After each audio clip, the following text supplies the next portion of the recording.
Hello, Drop Pod listeners. You can find all of our content on YouTube at the Drop Golf Podcast. You can listen to the podcast on iTunes, Spotify, and Google Pods. That's the Drop Podcast. And you can find us on Instagram and Twitter at the Drop_pod. No matter how you consume us, make sure you like, subscribe, rate, review, all that good stuff. Follow and listen along. This episode is sponsored by the Law Office of Mallon and Tranger. Tom Mallon and Randy Tranger are board-certified trial attorneys who share more than 40 years of legal experience. They specialize in personal injury matters, workers' compensation cases, and criminal and municipal defense. As certified trial attorneys, they have recovered millions of dollars on behalf of people injured in accidents and employees injured at work. They have offices conveniently located in Freehold and Point Pleasant. For skilled and personalized legal representation, call Mallon and Tranger at 732-780-0230 or check out their website at tmallonlaw.com. Not only are they good people, they're good golfers too. By the way, 21 squared equals 441. Okay. This is the Drop Podcast where we talk golfing in the Garden State. I'm Mike Poro, and this is Ryan Kulak. All right, how we doing, everyone? Glad to be back this week. Mike and I got a jam-packed episode. We got a bunch of stuff we want to talk about. But before we do that, we want to let you know that this week's guest is a big one. We were super happy, fortunate to interview Alex Beach. Alex is the PGA playing and teaching pro at Westchester Country Club in New York. He's a two-time NJ PGA Player of the Year, and he's played in 5 PGA championships and was the low club pro in 2020. Alex was awesome. He was great. It was, he tells stories, and he's really the first guest that's kind of like outside of our boundaries, where he spends time in New Jersey working at different places, but he's from Minnesota. He currently works at Westchester in New York, and he plays a national schedule. So he's really kind of pushing the envelope for us, but we were super happy and like I said, fortunate to have him come on. It's a great listen, and I think you guys are really going to enjoy it. So make sure you stay tuned. And I got a couple quick things here, Rye, that I want to toss out at the very beginning. One, again, huge thank you to Hudson Golf for being, involved with us and allowing us to have a little giveaway on their behalf. And congrats to Cole Paulson, who won the $100 gift card to Hudson Golf. I'm sure he's going to have a great time there. Can't wait to see some of the pictures. Him and I were chatting it up a little bit last night once I found out his name was the winner on the wheel. And then the other thing I want to toss out there is I know that a lot of people in our neck of the woods are golf fiends. And if you don't yet, his name is Brian, and his Instagram handle is From the Drop Zone. He's putting together a little tournament here for all New Jersey golfers trying to get together, and registration actually begins, if you're listening to this on February 1st, registration actually begins today. Okay, so if not, go check him out on Instagram. He'll have things posted.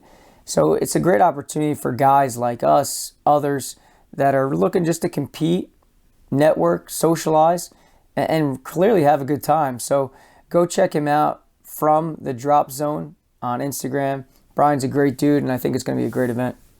Yeah, for sure. Mike, you and I have gone kind of back and forth. I'm definitely looking forward to registering and getting out to play. I think Brian's put together a really nice event. Really looking forward to meeting all the people that are out there. And again, just kind of getting people from New Jersey playing. I think he's got a great thing going on there. Yeah, and to echo that, it's at a spot that you and I talk about we want to go play. It's out in the Shannock Valley. So, I mean, it's kind of, a kind of check multiple boxes per se in one day. So again, great event. It looks like it's going to be a great time. So go check that out.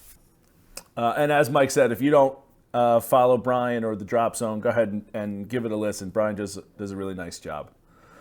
I want to also give a couple updates, Mike. Last week we talked about people listening outside of the United States. We can look at that we can look at like our analytics or our data or whatever, and it said 97% of our listeners are coming from New Jersey or coming from the United States. So that means that 3% are listening outside of the United States, and we had asked you to reach out if you're listening outside of the United States. Well, Mike, I had a buddy reach out to me and let me know that he might be the reason why that we have people listening from afar. I don't know the whole thing about VPNs, but basically what VPNs do is they bounce the internet signal around the globe, as I understand it, so you can't be found. I don't know if that's the right way to put it, but basically in my super Neanderthal way of understanding VPNs, you can't be tracked. But when it comes back, it's kind of bouncing all over the world, and that might be why we have people listening elsewhere if they're listening on either a work computer or they just set up, so that they do banking and stuff on their own. They set up VPNs. I know I have a few. It didn't cross my mind, and I know I've talked to a few people about that. But anyway, that might be the reason that we have people abroad here, kind of. Well, that would make sense because I know we asked the audience to, hey, just DM us, give us your story, let us know some things. And I know you had mentioned, someone from Ohio had reached out to you. I know someone from Pennsylvania had reached out to me. But I never heard from anybody in Australia, which is 2% of that 3 that's left over outside the United States. So that VPN conversation probably makes a little more sense to me now. Yeah. And again, like I had thought it was bots. I didn't really think we had people listening out there, but I was just kind of, this is the most logical thing for me. So I think we've settled this. I feel good about putting this one to rest. Mike, I just want to give a quick plug as well to Dr. Mike. I've been doing the TPI thing, and while I haven't been as good with my New Year's resolution and doing the stretching every day and the TPI stuff every day, it's amazing when I do it, how flexible, how the improvements are happening. And again, it comes from being lazy and tired, and I guess really those are the two things. But when I go see Dr. Mike, it's amazing how he'll test something, and it'll be like, okay, that's pretty tight. Here's the exercises we're gonna do, and we do like a couple different things. And when I saw him this week, I was doing one where I was balancing on my left foot, had my right foot, just my toe, like my big toe was touching on the ground. So I was doing like a split. Not like a split squat, but like split stance, and do it like this, like rotating, but the rotation is all it's all these stabilizer muscles, which again, I'm a big guy, an athlete that's lifted. I feel like I'm pretty strong, but he keeps saying that like I'm good at those kind of things. I'm good at like the straightforward stuff, but it's the stabilizers that we're working on. So anyway, I'm on my left foot. I got my right foot back, and I just have to turn to my right. I got my hands in front of me. I got this strap on my wrist that like I'm kind of cuffed in, and I just have my left hand stay forward, and I pull my right hand back. So we're working on like a trunk twist kind of thing. And I go for, like I slowly bring my right hand back to where like I'm twisting, almost like I've brought the club back, and then I slowly bring it forward, and then I do it with my left hand. I bring my left hand out, kind of like I finished my swing, and then my right hand out. So I'm doing this all while balancing on my left foot basically, and I do that, once to the right, once to the left. That's one. I do it 3 times, and then I put my right foot up, my left foot back, and do it again. My left hip and ass cheek were on fire while I was doing this. It was amazing. I was shaking like a fiend because my balance when I'm on my left foot is basically non-existent. And again, what I love Dr. Mike about is he brings into my miss. So like as we're doing that, he's like, okay, so you're off balance there. So as you're coming through on your golf swing, my right hip is stronger and basically pushing, and my left hip needs to be like stabilizing and pulling, but keeping, like, not letting my body slide forward, not letting my body pull out, like my left side pull up. And it can't do that. And this is an exercise that's like very clearly showing that I'm incapable of doing it, which again leads to my miss being a fade or a push or a slice. And again, here's exactly why. It's just the TPI thing is just so good for that. And I think you worded it perfectly a couple episodes ago. During the winter time, like, let's hammer these out. Like, let's get away from the simulators. Let's get away from like itching to play golf for a little bit. Just like we were telling athletes, like you tell high school athletes, play football, basketball, baseball. Like, play multiple sports, do multiple things. Get away from, you don't want to blow your elbow or your shoulder out. So while the simulators and those kind of things have a good place in golf, this is just another outlet for you guys out there to get better, to work on your game without pounding hours and hours of balls. It's really been eye-opening for me. And even we were able to make a connection with Dr. Mike, and a listener was able to, I like that concept. I like that idea. Went and saw Dr. Mike. He had nothing but great things to say about this guy. Said he loved that he worked with them.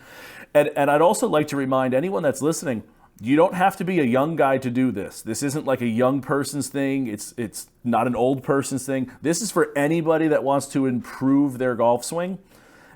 And it's open up to everybody. So don't think like, oh, I'm in my 50s, so that's not for me. No. This is for everybody. Everybody can get more flexible. Everybody can get more stabilized. Go improve, and this is a great way to improve. Again, Mike, I give you all the credit. You said it perfectly. Like, you want to work on your golf game while getting away from the game of golf. This is perfect.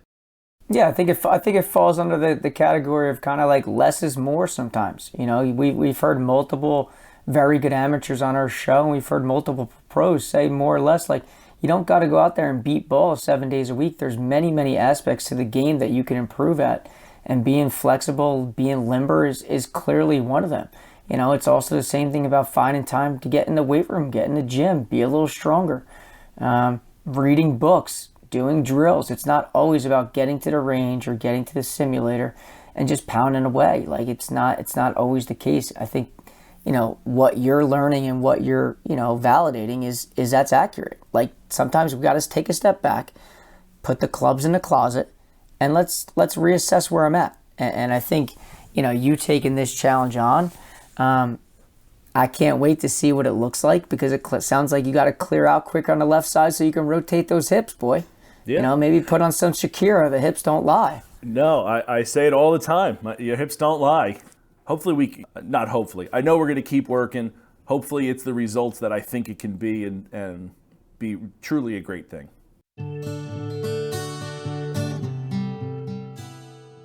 Dr. Mike Pomacala at Sports Solutions Physical Therapy and Performance Development is located in Middletown, New Jersey. A Titleist Performance Institute medical practitioner, Dr. Mike uses a hands-on approach with his clients to get them out of pain and back onto the golf course. No pain, no problem. Assessments are available for golfers looking to improve flexibility, power, strength, stability, and overall efficiency with their golf swing. Don't let dysfunction disrupt your swing. Schedule an evaluation with a TPI physical therapist and check out Dr. Mike at sportsolutionspt.com and on Instagram at sportsolutionspt.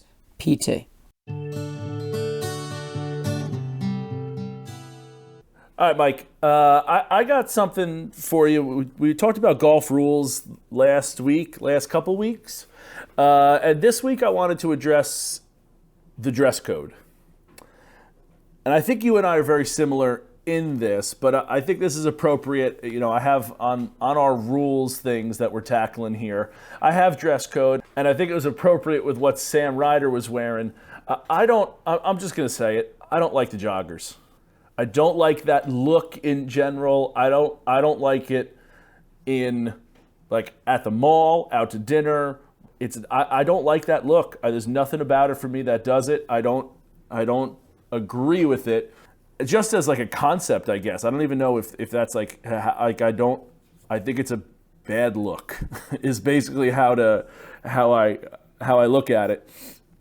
I think you are in the same boat with that. But that said, what are your thoughts? Tell me your thoughts on joggers. Well, I agree. I mean, I was glued yesterday to, the final round at the Farmers. I just was watching and following along, and, I was, active on Twitter, tweeting some things out. And, the more I kept looking at Sam Ryder and watching him hit shots and his ankles were showing and then joggers were on it, I just put out a tweet saying, something along the lines like maybe the joggers are the reason. Like maybe that was, kind of why bad shots were being hit. And I kind of tweeted out, I said, I blame the joggers, is what I said. And it got a lot of feedback on Twitter in terms of people responding. A couple people texted me and said, I totally agree, not into that look at all. Like, I don't want to say like I'm a traditionalist and it's only the khaki shorts or khaki pants and a, collared shirt. I'm not. Like I'm completely cool going no hat or hat. I'm completely cool with wearing a hoodie. There's certain things that I can evolve with things. But for whatever reason, like looking at the joggers made me instantly think of like sweatpants. And maybe I guess that to some degree is a traditionalist and saying like you got to kind of work with things. But even like when Phil wore the button down workday, dress shirt, like I wasn't into that. Yeah. But like if Tiger wants to rock the mock turtleneck, like I can roll with that. Yeah.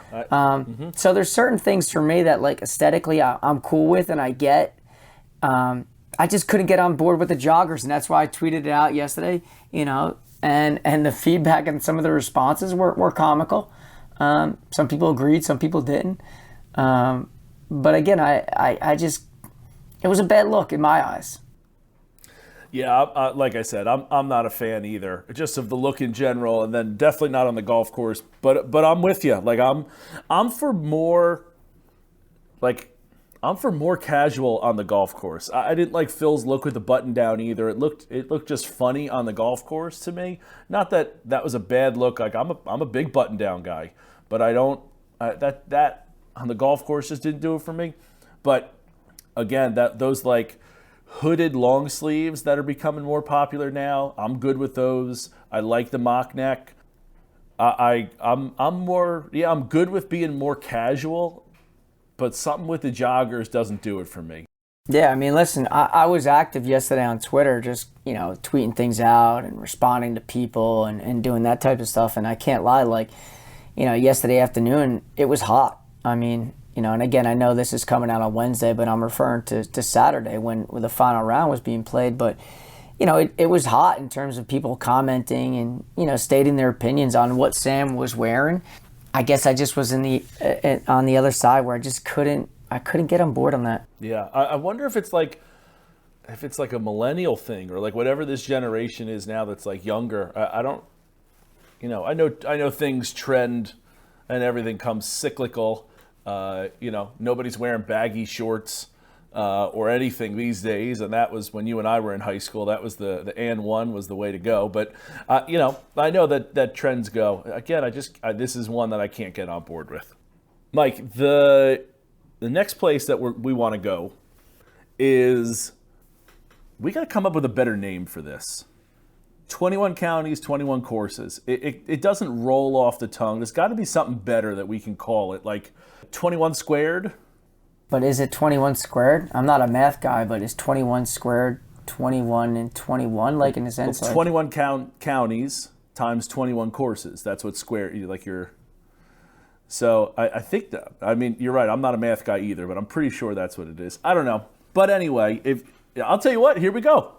People, you got a name for us? Come up with it. Let us know. DM us. But this like 21 counties in New Jersey, 21 courses that we want to play. I came up with 76 courses. And I don't even know if that's true, but I couldn't I kind of went back and forth, Mike, with what I wanted to do on this. I put all the counties, obviously, and then I looked up all the courses that were in all the counties, and I started doing it as courses that I thought I wanted to play. I thought I was doing it as courses we wanted to play. But then I ran into like the example that I'm going to give and that we talked about is like you went and played this year Scotland Run. Now, I've never played Scotland Run. So Scotland Run is on the list of courses that I'd like to play. I've heard good things. I think it would be a nice track to go to somewhere different that like somewhere I'd want to get out to. But like, do I put that for our Gloucester County one on this? Or does that get nullified because you've played it, so we want like something we're going to play together? So anyway, long story short, I couldn't come up with like a true one course for every county. And then I was thinking about this. I think that's okay, because I think what will happen is we'll have this list of like, here's 1, 2, 3. I don't think I have 4, but if I have 4 on there, and then if we go play it, we can knock it off. And then it's just like another course in the county. So do you want me to roll through all of these? Well, I guess, Mike, for the audience purposes, maybe you go through each county and you state the one spot you're looking to get to. Okay. So I don't think you need to get into all of them if you have like multiples.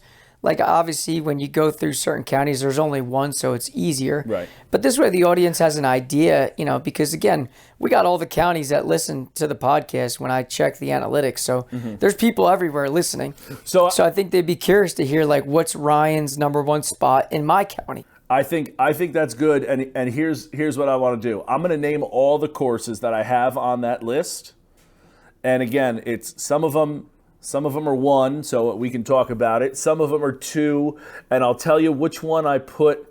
Like again, in theory, I have it like 1, 2, 3. I want to play all 3 of these courses, but I think this is the first one I want to play. You know what I mean? So absolutely. So I think maybe mention a little bit more about the first one, and then give you all of them. So we're going to start with Atlantic County. I have the 3 I want to play in Atlantic County are Blue Heron Pines, Ballamore, and Harbor Pines. Before we get any further, these are almost all the courses on this I've never played. I think there's only 1 or 2 courses.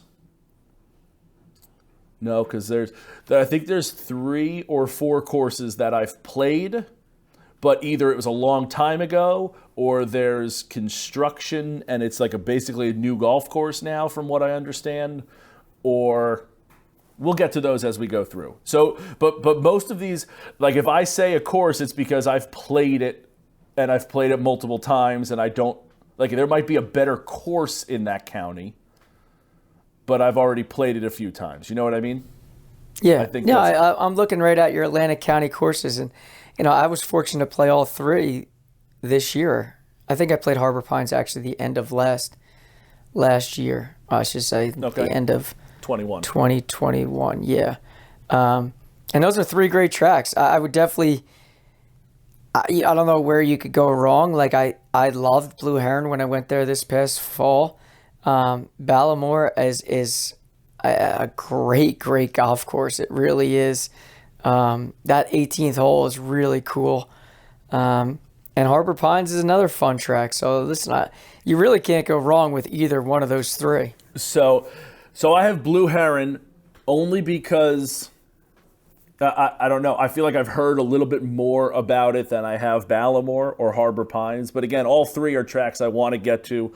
All 3 are tracks I've heard of. All 3 are tracks that I think would be an awesome time. Next county is Bergen County. Now, Mike, I'm going to be honest. I don't know any of the courses that were in Bergen County. So I had to do some Googling. And when I went to the Google machine, I looked at the rating on Google and what its rating was on Google reviews and also on Golf Now. And the 4 I have for Bergen County are Rockley, Rivervale, Darlington, and Soldier Hill. I'm going to venture a guess that you don't know anything about these either.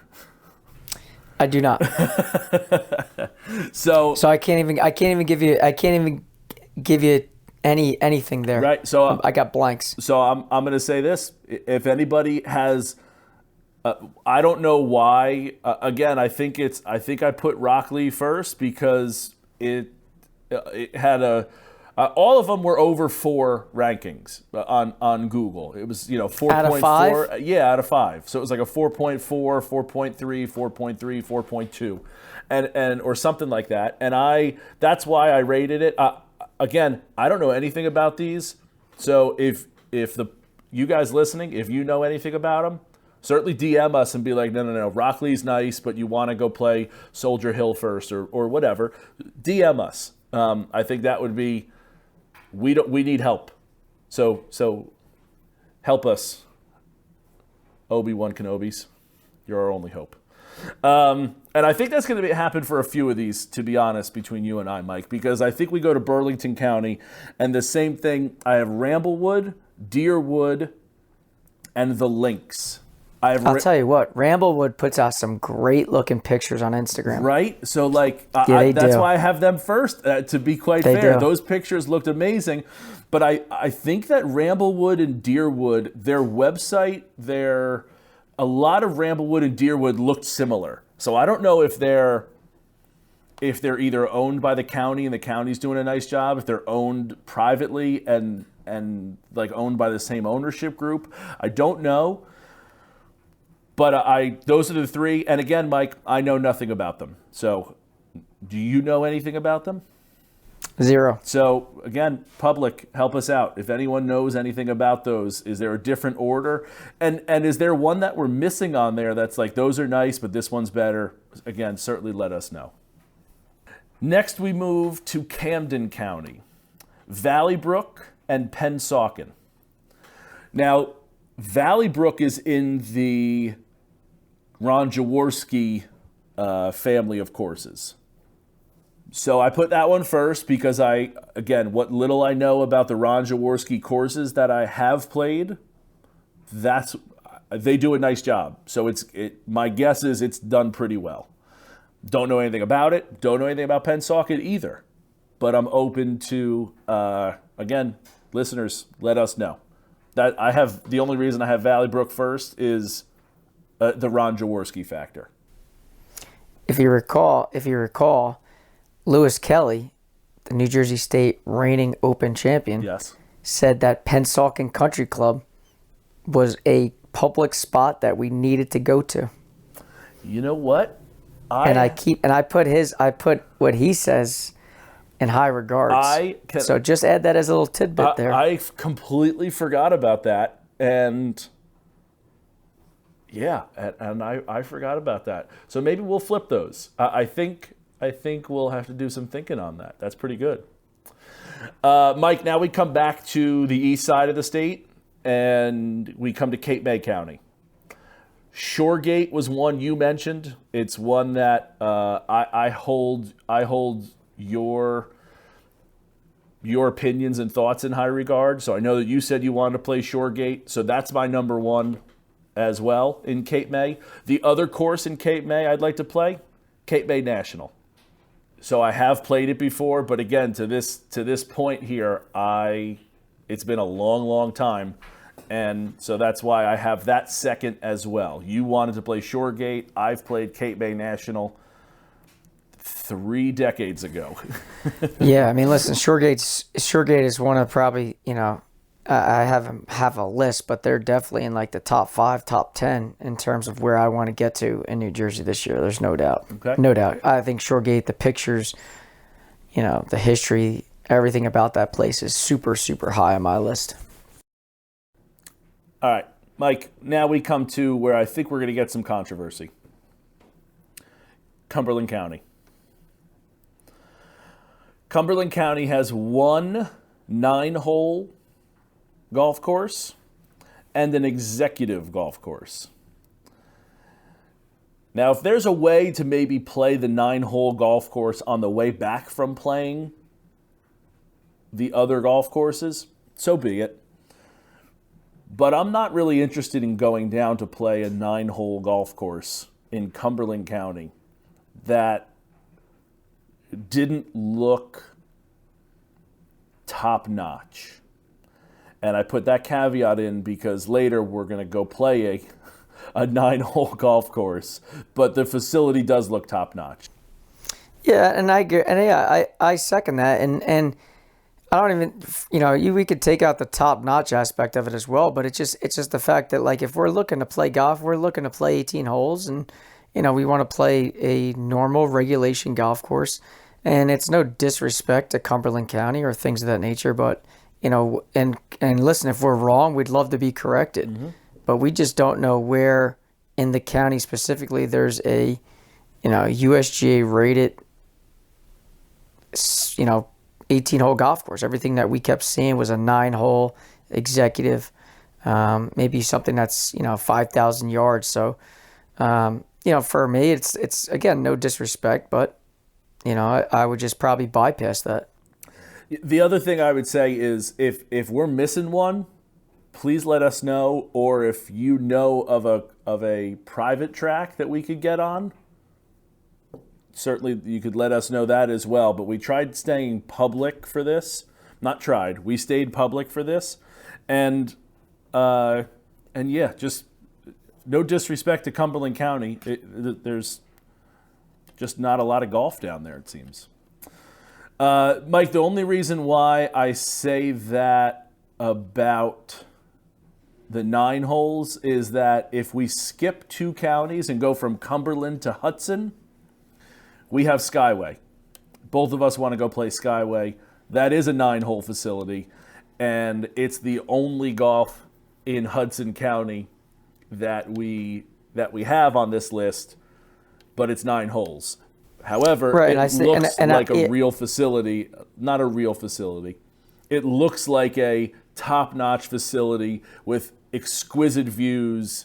It's newer. It looks like it's being run as a top-notch 18-hole course, but it's only 9 holes because Hudson County doesn't have a lot of land because it's and I think the aura of Skyway that has been obviously a major topic of conversation for us on the podcast is the views, is the area, is the lack of land, and then for them to actually put 9 holes in an area like that, that's what I'm dying to see. I'm dying to see that. So that's, to me, like just like all things in life, there's exceptions to rules, and this just so happens to be one of them. Yeah. So I want to go backwards now. So after Cumberland is Essex, Gloucester, and then Hudson, but we kind of already just talked about Hudson. So let's go back up to Essex. Same kind of thing, Mike. We've talked about Rock Springs. I think that's number 1, and it's not even close. The only other 2 I have Francis Byron, I believe is the name of it. Francis A. Byron. I think it's Byrne. Francis Byrne. Francis A. Byrne. Francis A. Byrne. And Week Wake.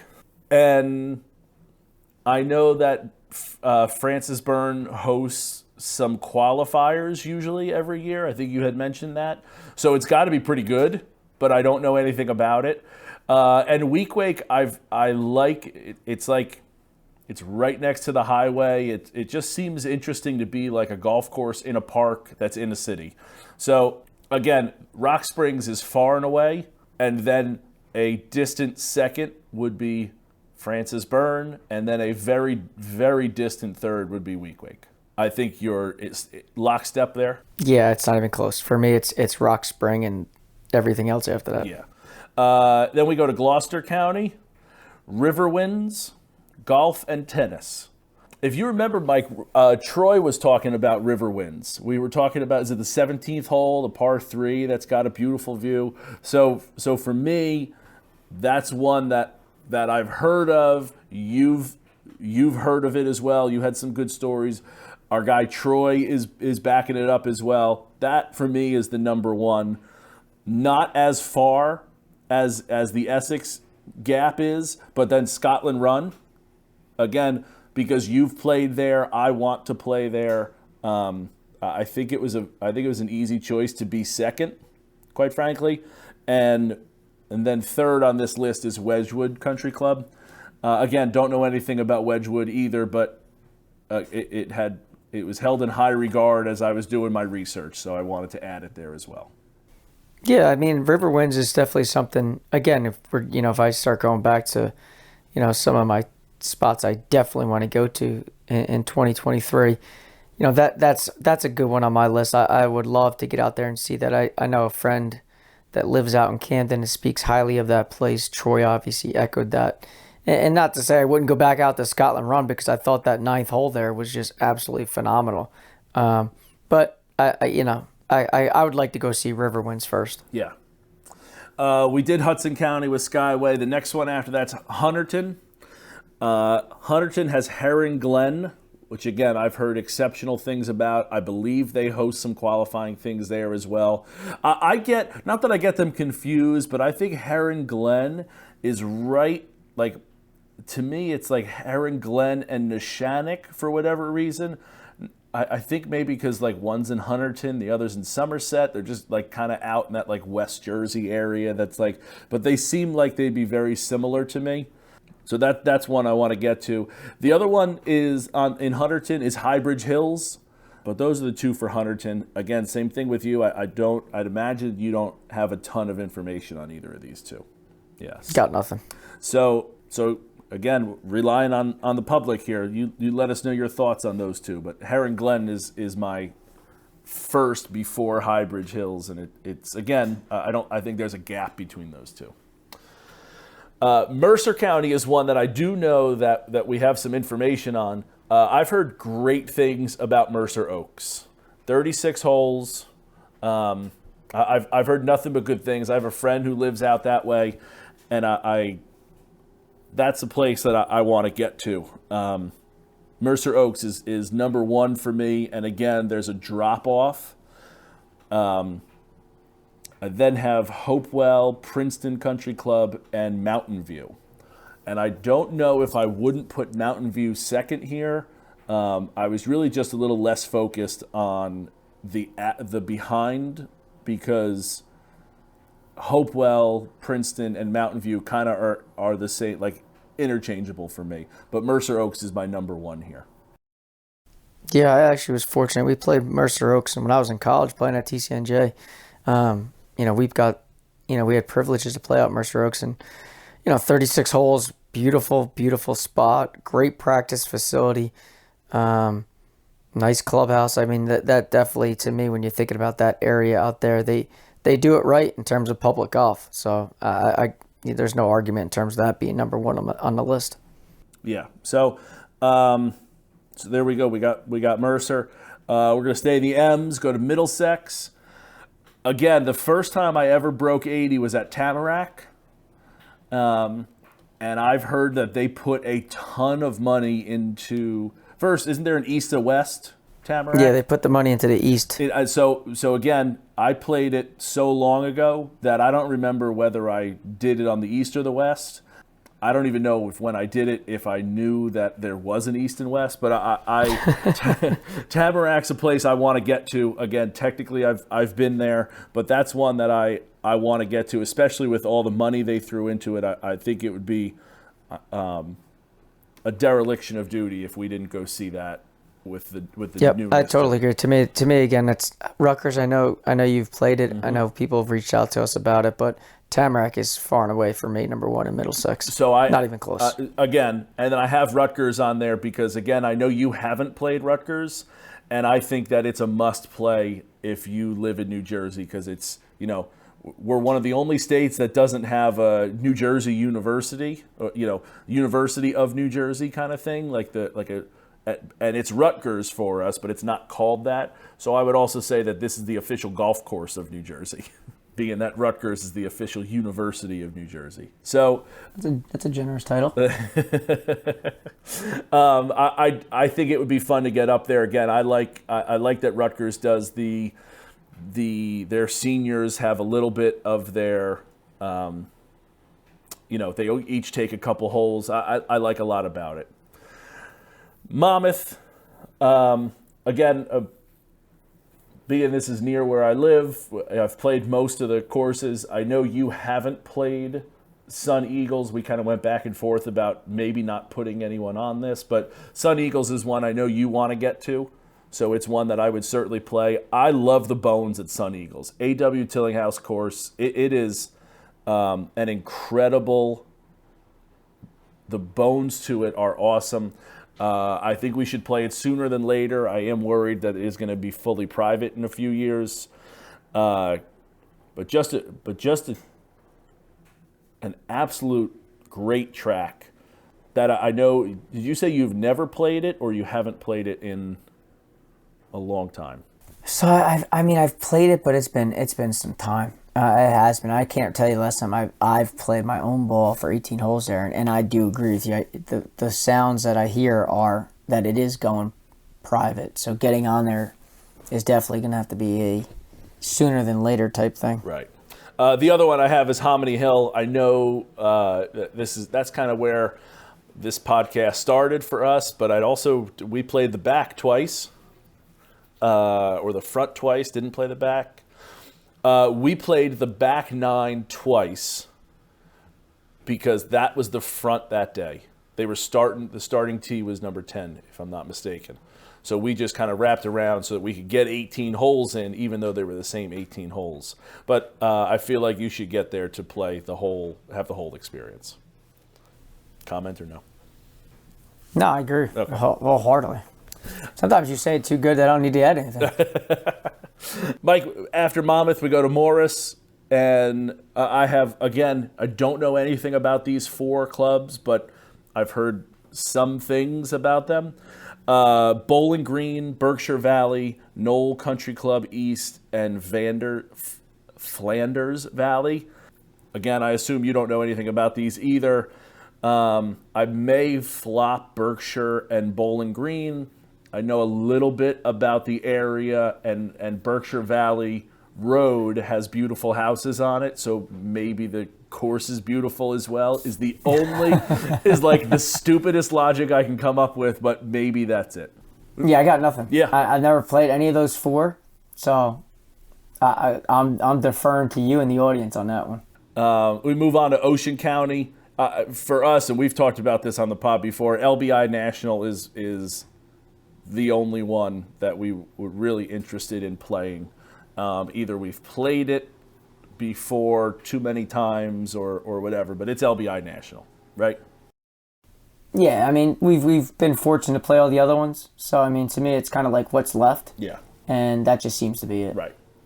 And I've never played it even when it was what it was before, which is blanking right now, but Sea Oaks. Sea Oaks. I never played it when it was Sea Oaks. So we moved to Passaic. Preakness Valley is the only one there that kind of rung a bell to me. I think, if I'm not mistaken, there's 3 9s. So that also for me is a bonus. If there's more than 18 holes, that would be a reason to go play something more. But again, don't know anything about it. We moved from the top of the state in Passaic down south to Salem County. Again, I have 2, Town and Country and Running Deer. I've kind of half played Running Deer. I don't really get to. I can't say that I've played it fully, but I have knocked it around a little bit there, which is vague at the very least. But Town and Country for me, I think that was also a Ron Jaworski course. I know Running Deer is a Ron Jaworski course, and again, kind of knowing that they do a good job, and I've kind of played the other one. I feel like that's why we started with it. Yeah, I've heard of Running Deer, but never been. Yeah. Again, I'm certainly willing to flip if you've never been and want to go. That to me is again something that I would certainly do. Somerset. I think the Shannock Valley is the number 1 far and away for us, since we've both talked about it.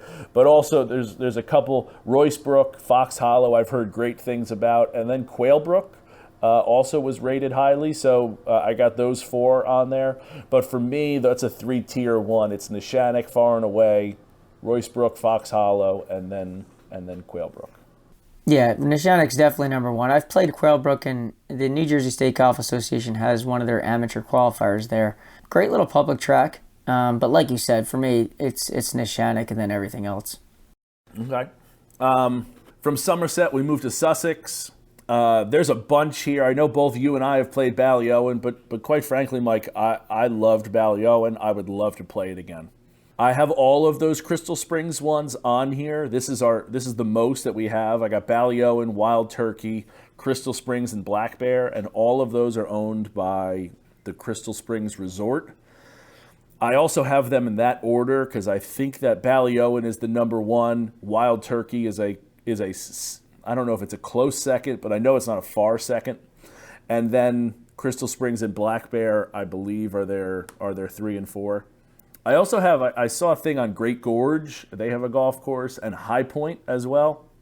So those are 4, 5, 6 courses up in Sussex that I've heard. We may need to spend a week up there. Right, exactly. So if anyone has like a it's funny. I will say this. there, I will say this is we do got some things working behind the scenes with Crystal Springs Resort in terms of finding an opportunity to get up there and do some things, as well as Great Gorge. So behind the scenes they have been super kind in reaching out to us. So I'm hopeful and optimistic come April, May, June that we're able to get up there. That'd be tremendous because, like I said, Ballyowen is so beautiful, but like I know Wild Turkey is highly rated by a lot of people who I trust their opinions. So that's the order I have. Again, not again. I would play any of those. I don't have because I've played Ballyowen. I don't have like a tier system for those. Coming to the wire here, we got Union with Galloping Hill. I think that is far and away that's the headquarters for the New Jersey State Golf Association. I think they put all that money into it. I think that's an easy one for us. And then Warren County, you're going to have to deal with it, Mike. We're going to go play Architects. That's the one and only. I know I've played it before. But that's our Warren County one. So yeah, no, I'd definitely go up there. I'm not against doing that. Okay, Mike, that's gonna be it here for today. We covered quite a bit. Really good podcast. Like I said, we had a lot of stuff to cover. We have some more, but let's put it off for next week and let's send our audience to our interview with Alex Beach. Alex was a tremendous interview. A lot of great stuff coming out of him. I think you guys are really going to enjoy it. And again, really start to push the envelope here with his national-ness. So without further ado, here's Alex Beach.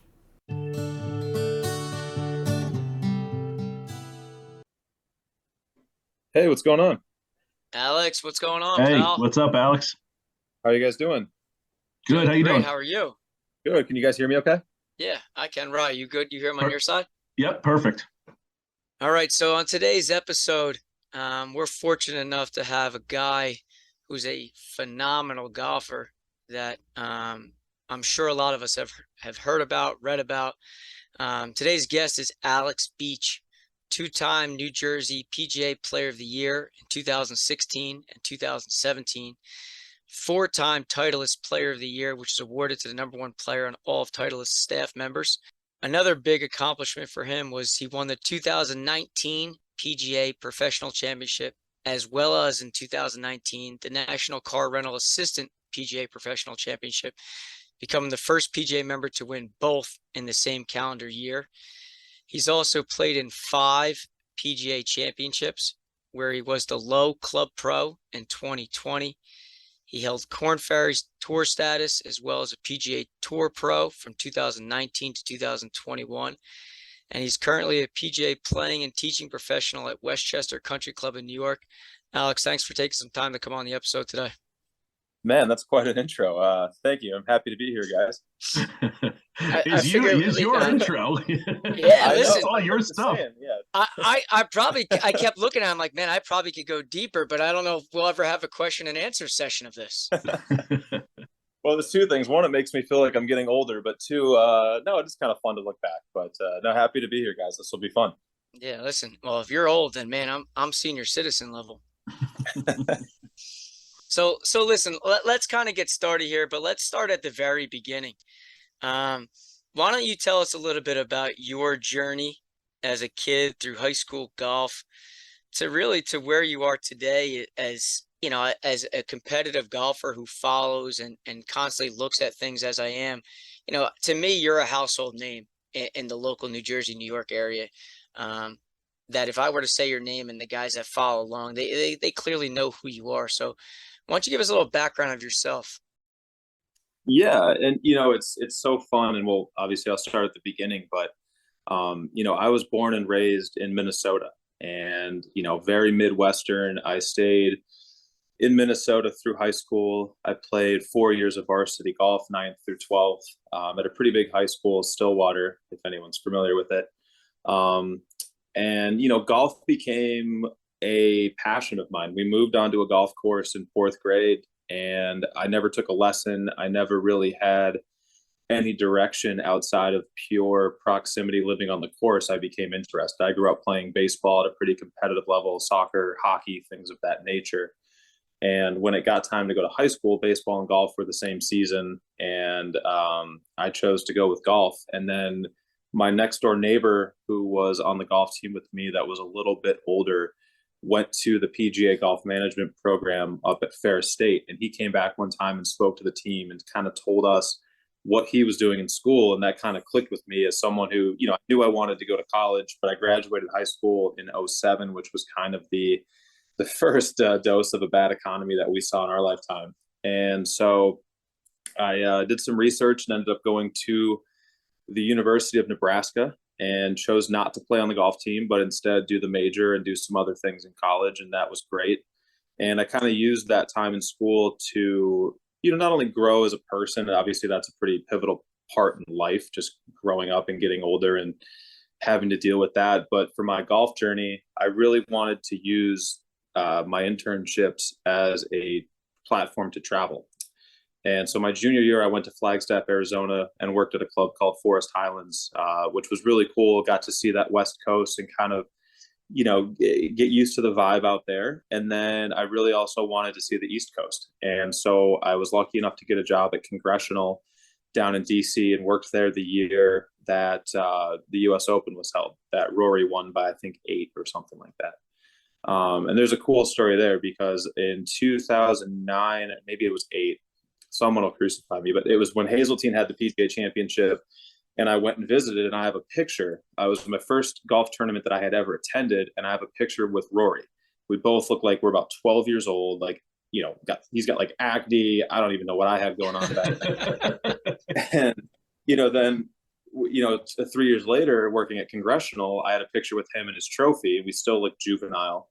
And, I'll fast forward a little bit. Present day, we've played, 10 tournaments together, something like that. So that's just been kind of a cool cliff notes. But my time at Congressional, I started really looking around, excuse me, at the industry. And I said, who has the best jobs? Like, how do I kind of enter this massive golf industry?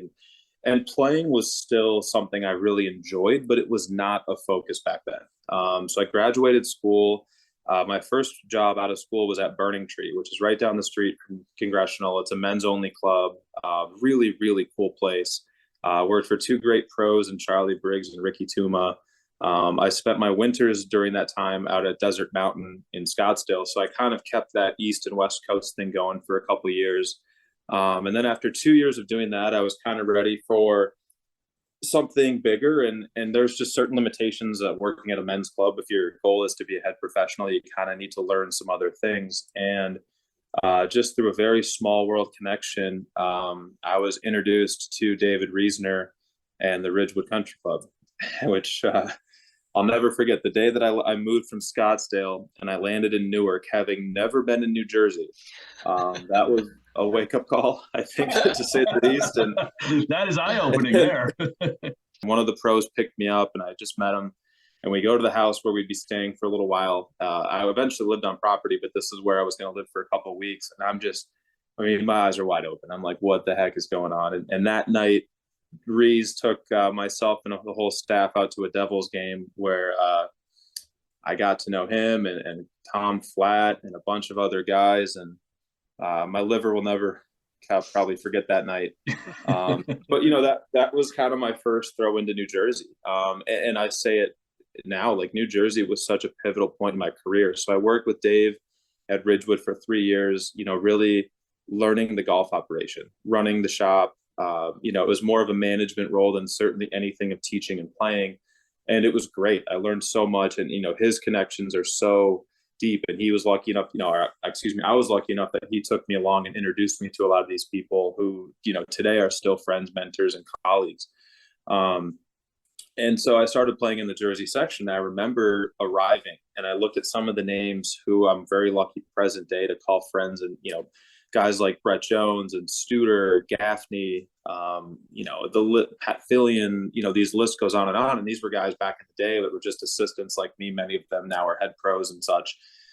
And, like, how the heck am I supposed to beat guys like Jim McGovern? And, so I kind of started to like really practice and play a lot. And of course, living on property, being in my young 20s, I had nothing else going on. So you work all day and you play golf until it gets dark, which I miss those days. I don't do that as much anymore. But, so during my time there, I started also going down to Jupiter, Florida in the winter time, and eventually got to a point, I think after I won my first Player of the Year in Jersey, where I was like, you know what, I wonder if I took winters and didn't work, but went down to Florida and kind of, that's pretty normal in the Jersey and Met section that guys do that. It wasn't so much in the Mid-Atlantic.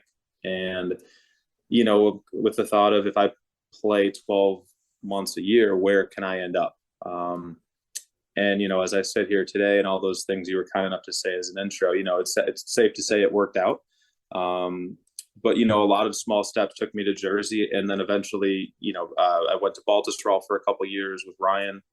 And then Westchester contacted me. They had a role that they thought I would fit really well into and would also be something I would enjoy, where, my sole responsibilities are to, teach and play and be with the membership, but also have a little flexibility to travel and, pursue some of these tour aspirations that kind of came up along the way. And so, again, as I sit here now, it's been a wild ride, but it's been really, really fun. And I've been so lucky to get to know a ton of great people. And honestly, most of them are Jersey. Like I always say, I'm in the Met section now, but every time I go back, it feels like home. I'm still lucky they invite me to a lot of events there. And it's truly a fraternal organization there. And some of my best friends are there. I know you had Hager on and Dimmick and guys like that, and Matt McKeon. And, so my heart is still very much in Jersey, even though physically I'm not there quite as much.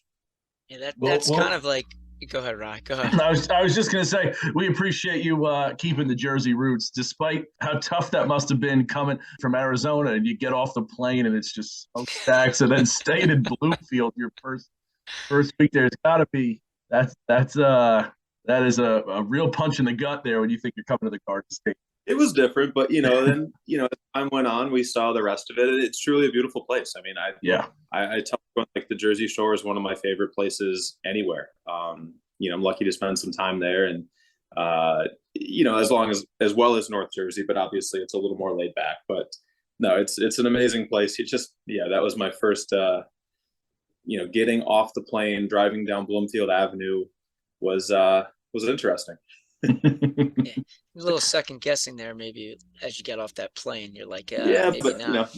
No regrets, right? Yeah, no doubts. But like, let's kind of like backtrack a little bit to like your early days. Now, obviously, being self-taught and not having a true mentor or true coach that you can kind of lean on, and then adding the difficulty, I would assume, to playing golf in Minnesota, because I feel like the winters here in the Garden State can be rough. I can only imagine what it's like growing up in Minnesota with the golf.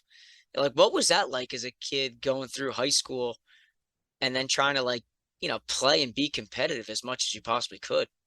Yeah, it's a great question. The simple answer is, honestly, back then, like, I didn't take golf that seriously. Growing up in Minnesota, we're very much a product of the weather. And so as the seasons would change, kind of, so does the sports equipment. I played hockey all winter, and, you go skiing and snowmobiling. We have a cabin up in northern Minnesota. So, really once like Halloween hit, the clubs went away. And that's just what I grew up knowing. And I didn't really play any high level junior golf. I didn't play, IJGT or AJGA events. I mean, I barely played in, Minnesota state opens and things of that nature. So, truly when I moved to Jersey is when I got really competitive about it and kind of laid some of those other things down and said, all right, like if I'm going to be in this golf thing, I want to be the best version of whatever I can be. And I remember someone told me early on, like you have to make a name for yourself in the golf business somehow, whether you're going to be an excellent teacher or a merchandiser or a professional or a player. And I've kind of kept that in the back of my mind as I've made decisions over the last 10 years. And it's worked out really well. But yeah, the Minnesota summers are short. They're beautiful. There's no place I'd rather be for those about 3 months. But no, even I'm sitting at my parents' place in Florida right now, and it was negative 27 back home yesterday. So there's certainly not a lot of golf going on back there. No interest to get back there either. No. Alex, you give me hope as someone who didn't take a lesson, kind of bounced around. I think that's going to be my new goal. I'm going to follow your footsteps, and I'm going to head down to Florida and just join you in the competitive level. It's got to be that easy, right? It's all I got to do. That's it. And it's not unfair for, as time has gone on, it's not fair for me to, I've never really taken a lesson, but I've always been a sponge for information. Like I've always processed things by watching someone who was better than me at something, whether it's golf or life or whatever, in a certain aspect. I would just watch them. And you brought up the word mentor, and, a lot of people in New Jersey, and I'd be happy to name them, their stories I've shared before, have really helped me, playing rounds with guys like Brent Studer, who I play a ton of golf with to this day, Jim McGovern, Brett Jones, these guys where I was able to ask them, I was like, how do you handle playing in your first tour event? How do you win a section championship? Winning at golf is so difficult because there's so many other factors than just hitting the ball. You've got so much time to think. Obviously, the elements, everything has to be as good as possible. And so just listening to them, I'll never forget, I'll share a story because it sits with me daily. My first club professional championship in Oregon that I made the top 20. I played the third round with Brian Gaffney, who is one of the nicest, consummate professionals I've ever met, no less in the state of New Jersey. And he and I were paired together round 3, and he didn't play well, and he missed the cut because there's that secondary cut between round 3 and 4. And I played decent. I was kind of in the mix. And I get to the range the next morning, and he's the first person I see there. And I'm kind of taken back. I'm like, man, here's the guy that, didn't play his best. He missed the cut, but he's the first one on the driving range, like working on his game. And I was like, that's pretty special. So I go out and play, and I make a putt on 18. I birdie the 18th hole to kind of sneak into the top 20, but there were still many groups behind me. And he comes up and gives me a big hug, and he's like, I'm so proud of you. Congratulations. And I'm with my family, and we're all kind of freaking out. And he pulls me aside and he said, hey, can I give you some advice? And I said, absolutely. Like, I'm kind of stunned at this point of just the situation that I'm in.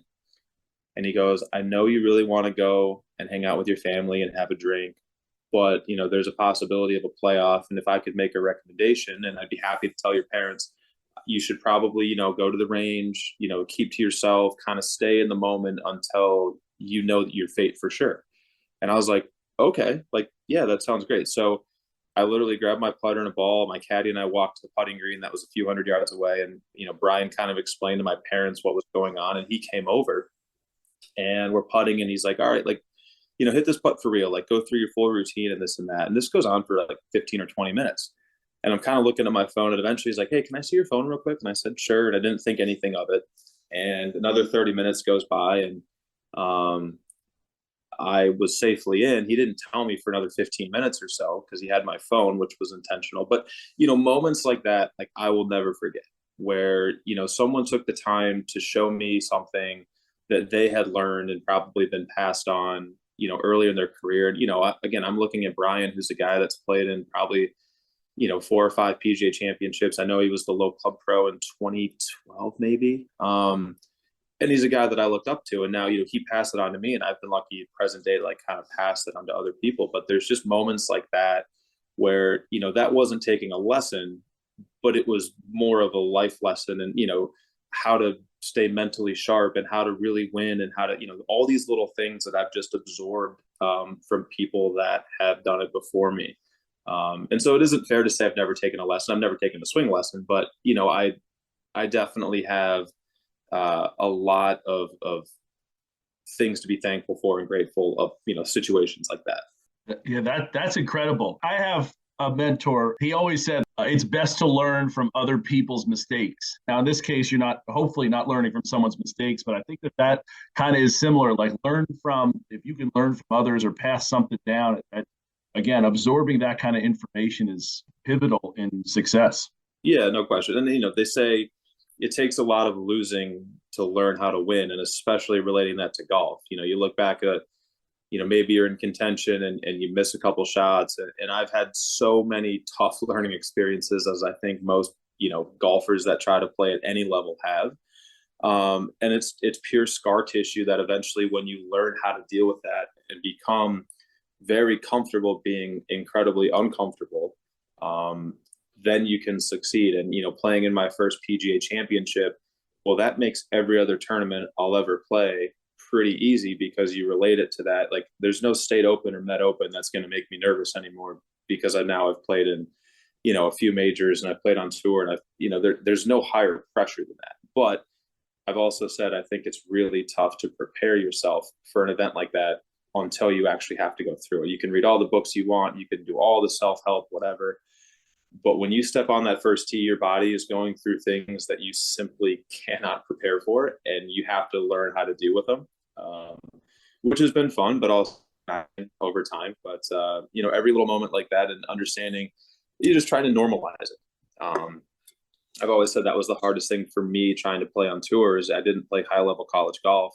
I didn't play the mini tours. I played as a club pro, which certainly is very competitive, but it's different. You're not traveling as much. You're not having as much pressure put on your back to succeed, whether it's from yourself, family, friends, sponsors, your enemies. I mean, but I've always been the type of kid, if you tell me I can't do something, watch out, and see what can happen. And, it's just compiling all these experiences into, whatever's happened today. It's been a lot of fun. And I think that's the core thing. I've had fun through all of it, through the ups and the downs.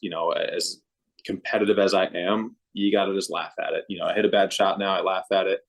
Yes, I've broken clubs. Yes, I've done things. I think I'm getting better at stuff like that. But that's only because you care. Like I always, these keyboard warriors on Instagram, when you see like a tour pro freak out, and I'm like, if only you knew. But for sure, yeah. It's funny you bring up Brian Gaffney, because unlike you, I've had to have a couple lessons in my day. And when I quit playing baseball when I was in 8th grade, my family grew up Manasquan River. My dad was a member, my uncle, my grandfather, we grew up playing there. And if you think back to when, like, Brent Studer was obviously the head pro back there, my first ever lesson was with Brian Gaffney. And I'll never forget, like, when you talk about how nice of a person he was and is, it just dates me back to those days when I was like, 13 years old, getting my first lesson with him. And even then, I still have nothing but positive memories about that specifically. And then you go to watch him and see how he's progressed throughout his career himself. It's fun to watch, because then you kind of feel like, you know that person who does well, and, you're somehow tied to it. But, just to echo what you said about Brian, he is definitely, a world-class person. Yeah, and for me, like, Manasquan River is such a special place, even though I never worked there. My good friend Mike Beck, who I think we're mutual friends with, he interned there after working with us at Ridgewood. And so every time at Ridgewood back in the day, I would, probably open on Sunday and race down to the shore, and we'd stay at the Manasquan House. And, that's where I got to learn other things about, like, the Parker House and Bar A and certain other. Oh, yeah, there we go. Now we're talking. And, and I got to know Studer so well, and I got to know Brad Sumanek and Matt McKeon and Brad Olson and Vinny Junko, and, like, this whole, like, core group of guys that are down at the shore. And it was so cool, and they were so kind to kind of accept me as, one of their own, even though I was north of the bridge. But, I spent weekends there. I played so much golf there. It's, now I'm lucky I spend a ton of time down there. But, I think every golfer has had an experience with a golf professional. I remember my first job, even though he wasn't teaching me, I think it's in our blood. We kind of care. We want to grow people's games. We want to make an impact on someone, some way, somehow. And, again, knowing those guys as well as I do now, and certainly you guys seem to as well, they're just awesome people. And again, I can't say enough about the Jersey section. When I go to these tournaments, We play something at Pine Barrens every year that Brian DeMarco puts on that raises a bunch of money. And it's so fraternal. Everyone is so happy. Everyone helps out. It's such a small knit group of just truly nice people. And I think the bad ones get weeded out so quickly just because they're not going to tolerate it. And so I can't say enough about my time there and the relationships I have and how much those have helped me and wherever I am today. Yeah, no, I totally agree. But so like not trying to, put an age on you or date you here in a sense, but because obviously I think, and I know that you're younger than me, but when you look back at like your golfing career as a professional, like specifically in New Jersey, like what are some of the things that for you stand out, maybe relationships, courses. Obviously we touched on some of the relationships already, but like, like are there specific moments in your career when you're a local pro here in the Garden State that stand out maybe more so than others, a moment, a course, a round that maybe you can elaborate a little bit on? Yeah. And again, like in such a great way, there's so many. But a couple that come to mind again, when I moved to Jersey, which was 2014. So I'm 33 now. I'll throw the number out. You're a young buck. I'm sniffing 40 here. I'm clinging onto it as hard as I can. But so, what was that? It's 9 years ago. So I was, early 20s and, I mentioned the hockey game that Reese took us to, and I'm sure you guys know Dave. He's one of a kind. But that moment changed my life. And, in the sense of showing up and having a boss take you to a hockey game with a bunch of guys who become like instant friends and just seeing how much they take care of you. And that was such a precursor for how the entire section is. Going to my first section meeting and sitting next to Dave, and no one knew who I was. And he introduced me to everybody, and, they're all having drinks together. Not to say we're all alcoholics, but, golf's a social sport, and that's what we ended up doing a lot. And even every little assistance event, we're back when we're playing for gas money and, taking our only day off and competing, there's always a cooler of beers after, and guys hung around and you got to know them. And that's what made it so special. But, playing wise, I'll never forget the New Jersey match play. I believe it was at Canoe Brook, and I was young back then. I mean, there was a picture of the Final Four. So I won the first two matches. I think was against like Jimmy McDonald, who's awesome. And J-Mac's a good dude. J-Mac's over at Beacon Hill now. He is. He's one of the best. He was an assistant at Manasquan too. Yep. And so I took care of him. And I forget who I played in the second in the afternoon, but I'll never forget the following day. The bracket, I had to play, I think, Studer in the morning and McGovern in the afternoon. And I think I had to play Dave McGovern like the next day. And here I am, I'm like, holy shit, how am I supposed to beat these two guys? And I had to heighten my level of play so much because, especially in match play at Canoe Brook North, like those guys are not going to make mistakes. And I somehow got through the day. I think I beat them both like 3-2. And that, I remember like driving home from that and being like, what, like, that was a huge accomplishment for me. And as I'm trying to like wrap my head around beating these guys and how do I win, we kind of touched on that earlier. There was another time when I won my first major at Mountain Ridge. And I don't think, I'd have to triple check this, but I don't think I've ever lost a tournament at Mountain Ridge during my time in Jersey. Wow. Three of my four majors were at Mountain Ridge. I love that golf course. But the first one I won was the fall finale, which in Jersey, like the first 18 we play as a pro-am. So I played with David and two members from Ridgewood. And I shot a few under or something like that. And then the next day you play 36 holes in a twosome. And I don't remember who I was paired with, but I don't know if it was my favorite person. And they're probably a little slow. Like I like to play fast. But, going through 36 holes of grinding and trying to win and accomplishing it. I remember when they handed me the trophy and I go see Chris Bauer and, Steve Barkowski, I think was the tournament director at the time. And it's like, holy crap, like I did it, and I walk off the green and Billy Hook and Matty Adderholt give me a big hug. And, the whole fraternal thing, Matt McKeon's there, Scott Paris, like all these guys who I'm still friends with, like they were cheering for me. I promise you, because it's happened recently in the Met, that doesn't happen. I won a trophy. People are not happy about it, but you know what? It is what it is. So all these progressions and then playing in my first PGA championship and, I was at Baltusrol at the time, and the cool story there, the summer prior, Baltusrol hosted it. I was still working at Ridgewood during 2016, but the members had seen the tournament obviously firsthand, and then one of their staff members gets to go play in it. And the support there was crazy. And so I flew down to Charlotte, and one of the scariest moments, I'll never forget this, as I'm walking to the tee, I see Morgan Hoffman, who's obviously a Jersey guy back then, was still playing on tour. And I had to wrap my head around. Morgan was like sitting on the cooler, and I walk up and he's like, "Beach, what's up, bro?" I'm like, "Hey man, like, how you doing?" And he's like, "What are you doing here?" And I was like, "Well, I qualified." And he's like, "No way. Like, that's awesome." Like, forgive me. Like, what are you doing here? He's like, "Oh shit, I'm first alternate." And I'm like, I'm about to play in a tournament that like Morgan didn't, I think it has nothing to do with Morgan, but just like, he's someone I know that allowed me to like normalize it. Mm-hmm. So I'm walking to the first tee, and there's a line of people that came to watch me, and I'm going down the line thanking everybody. And I'm kind of, I'm nervous. Obviously it's a blur. I'm just kind of going through the motions, and I get to someone I didn't know was going to be there, who was a guy named Kevin Vitale. That's the, I think the GM or COO, CEO of Baltusrol, who's like my boss. And I was like, "Oh crap. Like, hey, Mr. Vitale, how you doing?" He's like, "Hey, like, go play well." And it scared the shit out of me at the time, honestly, because like, he's the boss, he's an intimidating guy. And, I walk over that bridge to play my first tournament, and I'm just like taken back with the amount of support. Members flew down to watch me, and staff flew down to watch me. People are tuned in online. Obviously, social media is an aspect of it.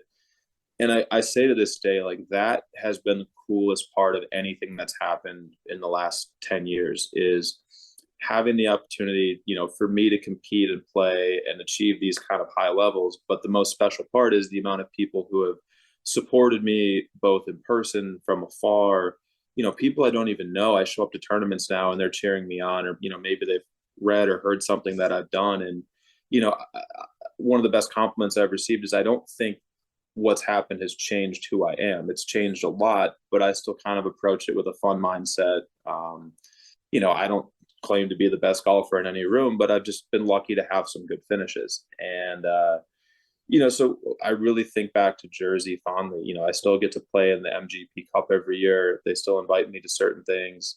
And I think just the relationships that I've been lucky to build. And I know I've kind of harped on that during this, but they truly do mean the world. I mean, I could call any one of those guys, any head pro in Jersey, and if I needed help or needed something, there is not a question in my mind that they would jump on the opportunity to help out. And if they couldn't do it, they'd find someone who could. And that's just such a special thing. So I hope everyone in Jersey knows like truly how special these pros are, and the interactions, but behind the scenes, how close knit they all are, and what they do to like make New Jersey golf as great as it is. Yeah, last week's episode when we interviewed Chris Dimmick, and like I've met Chris 3 times as like just basic handshakes, even just on a Zoom. He made me feel like we were long lost friends, and I think that's, to your point, the fraternity that New Jersey golf runs so strong and so deep that everyone's willing to help out somebody or make someone feel welcome or do whatever they can in any way that they can. And I think, again, to your point, I think that's just the fraternity that we have here. It is. And I, I don't think you find that a lot of places. Certainly the Met is close, but it's a big section. And, not to compare those two, but I mean, there's just so many people, and it's been fun also in the last 9 years to see where everyone's ended up. So many of the people I started as like young assistants are now head pros or running their own shop, and they have families now. And, for me, playing and a lot of the stuff has changed. But regardless of what's changed in the last number of years, like when we all meet up, it's like time hasn't, gone by. You're just kind of like the same people, and you get to catch up. And that truly is special, because I don't think that's normal. No. And Dimes at Chris, and Chris, to your point, Mike Beck has been lucky to travel with me, or I should say I'm lucky that he's been willing to travel with me to most of my tournaments. He's one of my best friends. And Chris and his wife drove down to Charlotte from Manasquan to watch me play the first 2 rounds. He's like 9 hours in a car, which is crazy. But, that just speaks to guys like that, and Matt McKeon right down the street, who's been one of the nicest guys to me, if in the 10 years that I've known him. That's what I think makes the shore so special. I go down there and you've got that core group of guys, Jimmy and Maddie, and and Dimes and and Studer. I'll forget a couple names, but I don't mean to exclude them. It's a really cool place, and that to me is the lasting memory of like what's happened. There's been cool, I've obviously been lucky to win a lot of trophies. I'd be remiss to say winning the pro assistant with Reasoner wasn't a lot of fun.